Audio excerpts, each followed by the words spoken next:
I'm hoping that this is going to be good enough for the job and it's going to work. I guess we'll find out. Brand new electric chainsaw. Got this about a month ago, and I made a video about purchasing it and the pros and cons of why you might need an electric chainsaw. So today we're going to put this brand new saw to use. We're going to cut up some wood with it. One thing I noticed right away is I filled it with oil, and because the oil filler is slanted, I'm pouring the oil in and looking on the high side, and the oil ran out all over the place. So that's one thing to be careful of, is you don't waste bar oil pouring it all over the saw. So let's get to it and see how this electric saw works.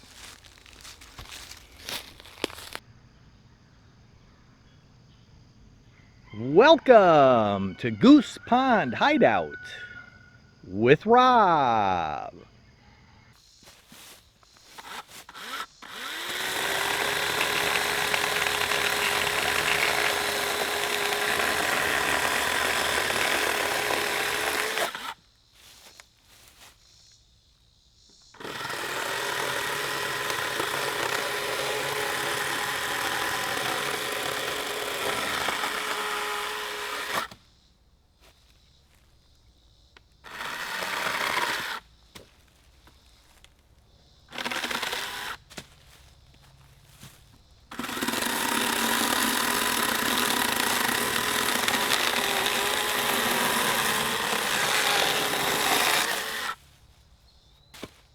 Is an electric saw worth the investment?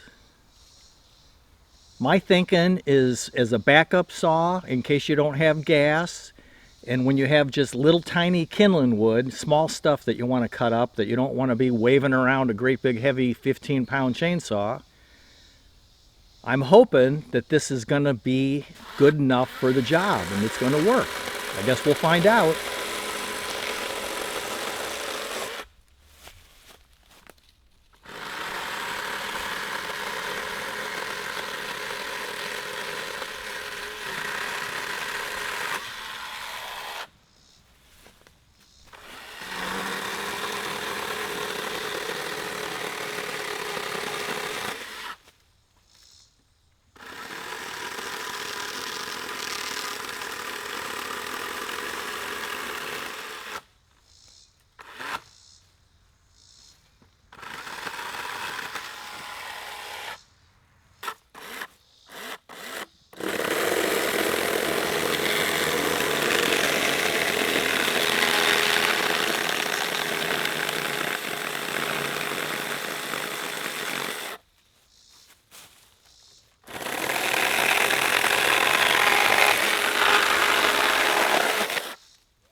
So this is how much wood I cut.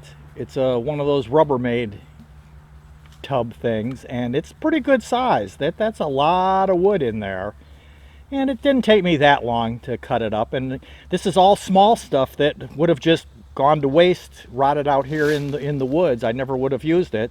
So that's quite a bit of firewood, you know, heat in the house. If we just want a small fire, getting a, you know, fire going first thing in the morning, whatever. And the saw was still running good. It didn't seem like it was running out of battery oomph. So again, it does cut much slower, and it doesn't have a lot of giddy up and go. It works a lot harder getting through the wood. But just cutting this small stuff, it should be perfect. Well, it does seem, on initial test out there, it does seem to work pretty well.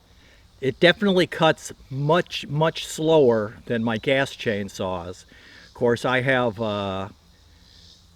like semi-pro cutting bars and teeth on those. They're both up, they're upgraded, so they cut pretty fast. But you know, for just making kindling wood, which is what I want to do, like, hang on.